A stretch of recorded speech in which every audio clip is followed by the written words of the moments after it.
Welcome to star four TV news. Karimnagar జిల్లా Huzurabad press club ఆధ్వర్యంలో స్థానిక తహసీల్దార్కు వినతి పత్రం సమర్పించారు. ఈ సందర్భంగా ప్రెస్ క్లబ్ అధ్యక్షులు కాయిత రాములు, కార్యదర్శి కామని రవీందర్ మాట్లాడుతూ గత ప్రభుత్వ హయాంలో కలెక్టర్, ఆర్డీఓల ఉత్తర్వుల మేరకు హౌస్ నెంబర్లు కేటాయించడంతో లక్షల రూపాయలు ఖర్చు చేసి జర్నలిస్టులు గృహాలు నిర్మించుకున్నారని తెలిపారు. అయితే కాంగ్రెస్ నాయకుడు గూడూరి స్వామిరెడ్డి జర్నలిస్టుల స్థలాలపై కోర్టులో కేసు వేయడం విడ్డూరంగా ఉందన్నారు. తన వైఖరిని మార్చుకుని కేసు ఉపసంహరించుకోవాలని డిమాండ్ చేశారు. లేని పక్షంలో ఆందోళనలు మరింత ఉద్రిక్తం చేస్తామని హెచ్చరించారు. కార్యక్రమంలో మాజీ ఎస్సీ కార్పొరేషన్ చైర్మన్ బండా శ్రీనివాస్, ప్రజా సంఘాల నాయకులు చందుపట్ల జనార్దన్, రత్నం రవీందర్, ప్రభాకర్, ప్రియదర్శిని, సృజన, సందెల వెంకన్న, కారం సుదర్శన్ రెడ్డి, పూర్ణ హరి, ఆంజనేయ స్వామి, ధర్మారెడ్డి, మేడారం సమ్మయ్య, నరసింహారెడ్డి, V6 కుమార్లతో పాటు పలువురు జర్నలిస్టులు పాల్గొన్నారు.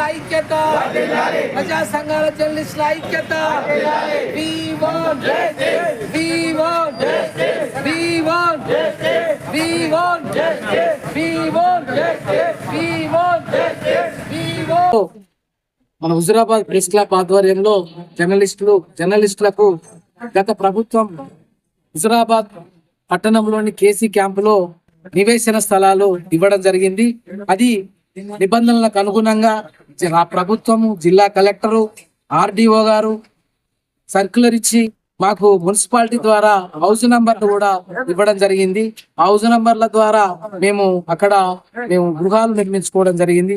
ఒక్కొక్క జర్నలిస్టు ఎన్నో నష్టాలకు వచ్చి సుమారుగా 2 లక్షల రూపాయలు ఖర్చు పెట్టి అక్కడ గృహాలు నిర్మించుకోవడం జరిగింది. ఈ గృహాలు నిర్మించుకోవడం, అక్కడున్న స్థలాలను ఇవ్వడం, జర్నలిస్టులకు ఇవ్వడం ఇట్టని ఇష్టం లేని కాంగ్రెస్ నేత గూడూరి స్వామిరెడ్డి ఆ స్థలాల మీద కోర్టులో కేసు వేయడం జరిగింది.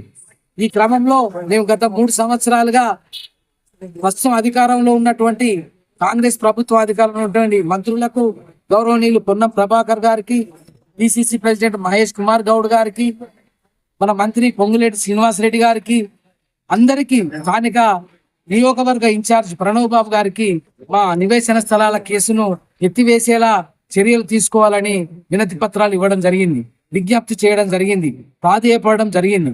అయినప్పటికీ ఆయన నిరంకుశంగా వ్యవహరించి ఇప్పటికి కూడా మా జర్నలిస్టుల నివేశన స్థలాల మీద కేసును విత్డ్రా చేసుకోలేదు. కానీ ఆయనే కాంగ్రెస్ ప్రభుత్వంలో నేత నేనే అంటాడు, కానీ కాంగ్రెసే నా వల్ల బలపడ్డదంటాడు, కాంగ్రెస్ తో నాకేం కాలేదంటాడు, నాయకులను తిడతాడు, ప్రభుత్వాన్ని తిడతాడు, ఎవరి మాట వినడు. అతని పుష్పగుచ్చం ఇవ్వడం ఇచ్చి రావడం జరిగింది. అయినప్పటికీ ఆయన ఎలాంటి తగ్గకుండా నిరంకుశంగా నేను కేసు విత్డ్రా చేసుకోమని చెప్పడం జరిగింది. స్వామిరెడ్డి గారి భూమి కాదు, స్వామిరెడ్డి గారి జాగ కాదు, స్వామిరెడ్డి గారికి అక్కడికొచ్చేది కాదు, కేవలం మా జర్నలిస్టులను ఇబ్బంది పెట్టే విధంగా ఈ కేసు వేయడం జరిగింది. గతంలో కేసు వేసే ముందు మా జర్నలిస్టులను కొంత డబ్బులు ఆశించడం జరిగింది. కానీ మా వద్ద మేము ఆర్థికంగా లేని వాళ్ళం, అద్దెకుంటూ ప్రజలకు, ప్రభుత్వానికి వారధిగా పనిచేసే జర్నలిస్టం, 4వ స్తంభమైన మేము డబ్బులు ఇచ్చుకోలేని పరిస్థితిలో ఉన్నాం. కాబట్టి పెద్ద మొత్తంలో ఆ డబ్బులు మేము అతన్ని సమకూర్చలేదు. కాబట్టి కక్ష సాధింపుగా ఈ ప్లాట్ల మీద కేసు వేసి మమ్మల్ని ఇబ్బంది గురి చేయడం జరుగుతుంది. వెంటనే కాంగ్రెస్ పార్టీ నాయకులు, మంత్రులు, ఈ ప్రజా ప్రభుత్వం కాంగ్రెస్ పార్టీ స్వామిరెడ్డిని చర్చలకు పిలిచి విత్డ్రా చేసుకునే విధంగా చర్యలను తీసుకోవాలి, లేదంటే కాంగ్రెస్ పార్టీ నుంచి సస్పెండ్ చేయాలని మేము డిమాండ్ చేస్తా ఉన్నాం. ఎందుకు ఇంత కక్ష సాధింపు చర్యలు చేపడుతున్నా అర్థం కావట్లేదు. అది వాళ్ళ భూమి కాదు, తన భూమి కాదు, తన పాలువారి భూమి కాదు. మరి మాకు ఇచ్చినట్టు కేవలం గుంట భూమి 121 గజాల స్థలాన్ని మరి ఎందుకు ఇట్లా కష్టపూర్తి చేస్తుందో ఇప్పటి వరకు అర్థం కాలేదు.